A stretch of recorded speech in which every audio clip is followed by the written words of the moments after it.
This is why most amp sims sound fake. Hey guys, it's Miko from MO Sound Lab, and today I'll explain why most amp sims in the world sound wrong. Before I get into it, I want to remind everyone that this is November time, which means MO Sound Lab's Black November is on. Everything is 50% off in our store, and if you stick till the end of the video, you'll get a special discount for the best deal ever. Back to the video. Now first, let's discuss what is the job of an amp sim developer like myself. We make the amped plugin line, which is an amp sim plugin line.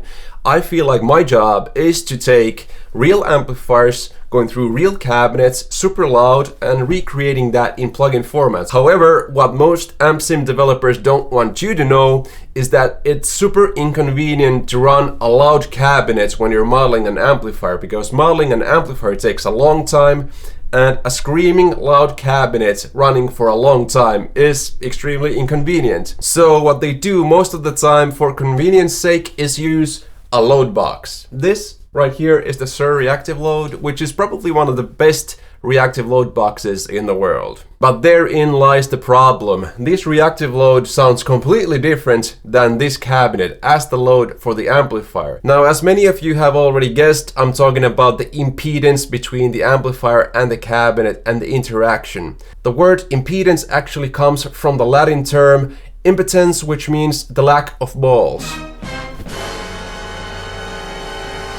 Please don't quote me on that. In all seriousness, in layman's terms, impedance is an interaction between a tube amplifier and its load. Many times, the IRs in your amp sim plugins are done in a completely different country than where the amplifier is being modeled. So in reality, that amplifier has never been in the same room with that same cabinet that's in the cabinet section. That is something that I think is the biggest strength in the amped plugin line, where when you have an amplifier and you have the cabinet section in our amp sim plugins, we actually use that same cabinet as the load for that amplifier. So when you're using our cabinet section with our amplifier, you get 100% realistic sound. Now this is a Cubase session where I did some reamping of the same clip through the JCM 900 that I have here through this real cabinet and the Sir reactive load. This orange one is the real cabinet, this blue one is the reactive load. Let's have a listen to that difference.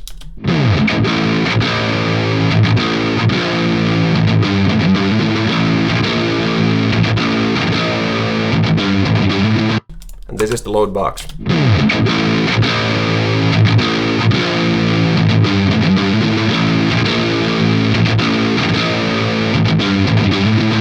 So there's a clear brightness difference. Let's run this audio clip through Gliss EQ where we can really see the difference in an EQ curve. So right here you can tell that the low end is different. You can see the amount is different and the frequency is a little bit different. But most importantly, after 2000 Hertz, the pink curve is actually the reactive load. So the reactive load has a lot more brightness on the top and it has a more boomy low end in comparison to the real cabinet. And like I said, the only difference between these two clips is that one of them was recorded with this cabinet being the load and one of them was recorded with this being the load. No changes in the amp settings at all. Now let's do the same comparison with this Volcano amplifier. This is actually based on the amped Volcano plugin. This is what the real cabinet sounds like.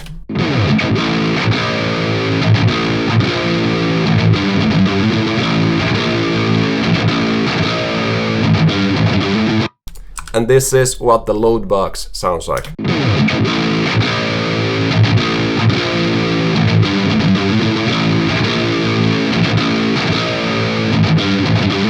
Now let's look at the curves through Gliss EQ again. So a similar thing, the pink one is the load box, so you can actually see that the load box has less low end than the real cabinet, but once again, from around 2000 Hertz forward, the load box is brighter sounding than the real amplifier. So there is a difference once again between using a real cabinet and using a reactive load box. Now this Volcano amplifier actually has a cabless operation to it. If you have the master volume on 0, you can actually use an XLR out and it will have the amplifier without the cabinets. You can actually use an IR loader in this too, which is pretty cool. But anyways, this has an inbuilt system for not using a real cabinet. How does that sound like? Now here's where you can see a huge difference, because you can even see the pink line here. It has a frequency roll-off starting from around 5K down, and it also has way less low end to it. Now this kind of a curve is more common to see out of load boxes. Like I said, the Sur reactive load is one of the best load boxes you can get on the market, and it sounded almost like a real cabinet. Now when we made the Amped Volcano plugin, I didn't actually use this cabinet as the load. I used the oversized cabinet. This is the traditional cabinet, but even though they are different cabinets, these have 4 V30s in them and are from the same developer, they still sound different. So this is what Amped Volcano sounds like.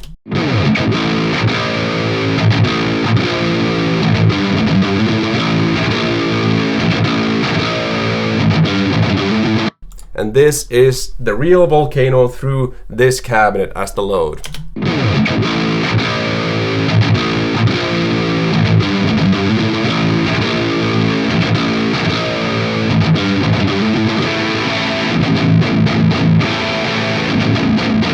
So even though these are actually using a different load, they actually sound almost identical with each other. So what I'm trying to get across here is that I think it's perfectly fine if you're at least using a real cabinet as the load, because that is the real use case of an amplifier. Let's compare these palm mutes between all these different variations. So first, let's start with the real cabinet.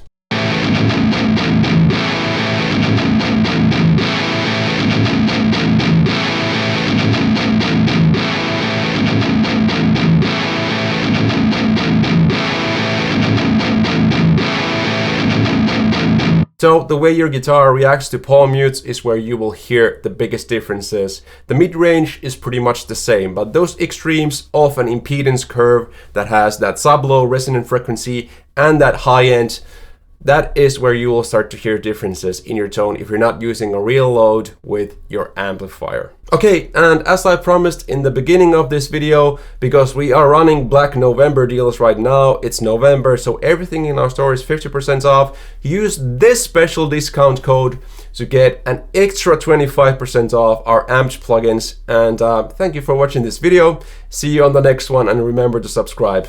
Bye bye.